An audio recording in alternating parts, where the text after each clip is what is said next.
ए ठुराया, दमला असशील नव? गेली 28 युग रातीस त्या इटेवर उभा आहे. आमची काळजी वाहतोस, आम्हासनी जपतोस, आणि आम्ही सारखं तुझ्याकडे काही ना काही मागतच असतो. पर आज म्या काय तुझ्याकडे काय मागाया नाही आलो या. आज म्या तुला खडसावून विचाराया आलो या. होय विठ्ठला, तू ऐकलं हाय ते खरं हाय, आणि माझा तो अधिकारच हाय.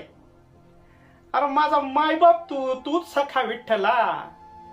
सार मनीचं गुंज तुझ पाशी, सारा राग, सारी माया, सगळी काळजी तुझं ठाई. आणि आज ना उद्या तुझ्या पाशी तर यायचंच हाय. काय म्हणाला, एवढी का घाई? ते तुला नाही कळायचं रे.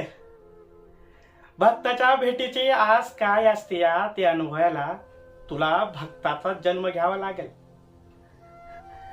तुझ्या समोर ठेवलेलं नैवेद्याचं ताट रीत झालं का? होय, आम्ही दिवसातून 10 वेळा येड्यासारखं येऊन पाहतो, तरी तू जेवत नाहीस.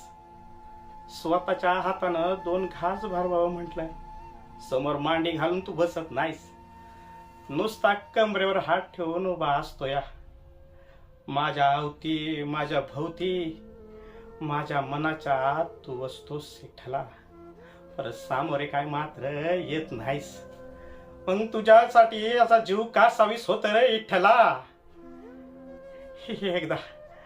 एकदा तरी दर्शन दे रे सख्या विठ्ठला. एकदा तरी दर्शन दे रे.